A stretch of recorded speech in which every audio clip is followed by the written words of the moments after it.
দারুণ ফুটবল খেলে হাইতিকে উড়িয়ে দিল ব্রাজিল। ফিফা বিশ্বকাপ 2026-এর গ্রুপ সি এর নিজেদের দ্বিতীয় ম্যাচে হাইতিকে 3-0 গোলে হারিয়ে দারুণভাবে ঘুরে দাঁড়িয়েছে 5 বারের বিশ্ব চ্যাম্পিয়ন ব্রাজিল।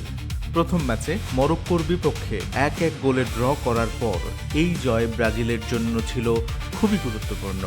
এই ম্যাচে জয়ের নায়ক ছিলেন ম্যাথিউস কুনহা। প্রথমার্ধে জোড়া গোল করে ব্রাজিলকে ম্যাচের নিয়ন্ত্রণ এনে দেন তিনি। 36 মিনিটে ভিনিসিয়াস জুনিয়রের দারুণ থ্রু পাস থেকে বাঁ পায়ের শটে নিজের দ্বিতীয় গোল করেন কুনহা।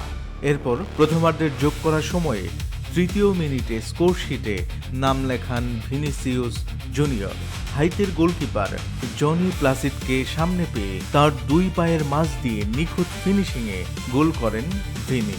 পুরো ম্যাচে ব্রাজিল আক্রমণে এগিয়ে থাকলেও হাইতি কয়েকবার প্রতিরোধ গড়ার চেষ্টা করে। দারুণ দক্ষতায় হাইতির রিকার্ডো আদের হেড ব্রাজিলের গোলরক্ষক এলিসন রুখে দিলে এই ম্যাচে আর কোনো সম্ভাবনা তৈরি করতে পারেনি হাইতি। এই জয়ে 2 ম্যাচ শেষে ব্রাজিলের পয়েন্ট দাঁড়ালো 4। মরক্কো সমান পয়েন্ট হলেও গোল ব্যবধানে এগিয়ে গ্রুপের শীর্ষে উঠেছে সেলসাওরা। অন্যদিকে টানা 2 হারে বিশ্বকাপ থেকে বিদায় নিয়েছে হাইতি। আর তারেক, সিটি স্পোর্টস 96।